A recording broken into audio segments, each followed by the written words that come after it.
Okay, let's talk about what you need to do before you do your first energy audit. You might choose to use a different word such as survey or energy assessment, as that might have less of a negative feel for your customer. But anyway, the first thing we're going to do here is understand why we're doing the audit. That is to identify opportunities in the facility, and it's really the first step of any project. Now, before you go on site, there are some things you want to collect. And basically, the most important thing to collect is the financial criteria. What is the customer's expectation of energy projects that you're going to find? Some people would call this simple payback criteria. Others would call it return on investment. We do an expanded discussion on this in a different webinar under the sales category. I personally like the return on investment criteria.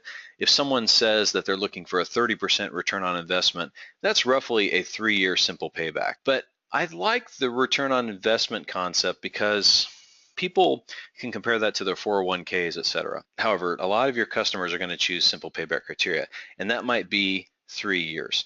So if you're going to go do the audit, it's important that you understand that so that you know what types of projects to look for that can satisfy the financial criteria. You don't want to go into a project not knowing the financial criteria, because that's like preparing for Valentine's Day without understanding what the expectations are, and that won't go well if you don't know what the expectations are. The next major thing you want to look for is the customer's why. Why do they want to do the audit? You want to understand what is the compelling event. Why do they want to save energy? If you don't understand that, it's worthwhile to ask. The next thing to focus on are the utility bills and the rate structure. There is a difference.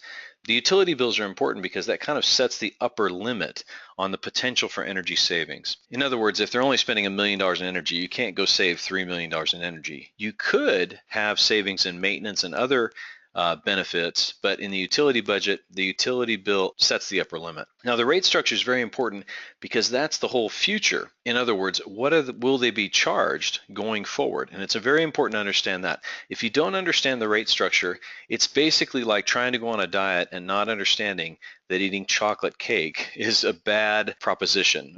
The number of calories per bite is not good for your diet. Okay, so after you get the financial criteria and the utility bills and the rate structure, the next thing you want to focus on is the actual facility. And this involves understanding, the size of the facility, the operating hours, the processes.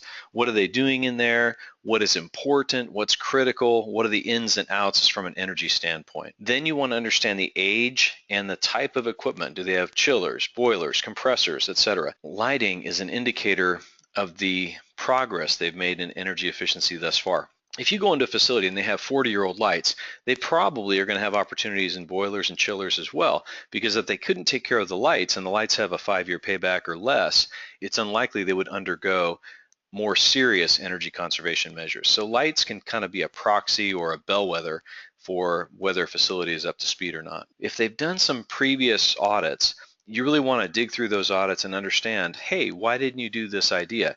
Because how they behaved before is a very good indicator of how they'll behave in the future. So just to sum this up, you always want to get the financial criteria. That is the most important thing by far. The next thing you want to get is the rate structure. Utility bills is important, but rate structure is the future.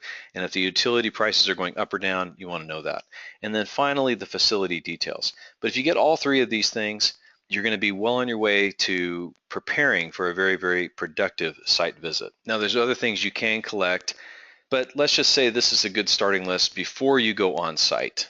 So that's a little bit about how to prepare for an energy audit. I hope you enjoyed it, and we'll catch you in the next section.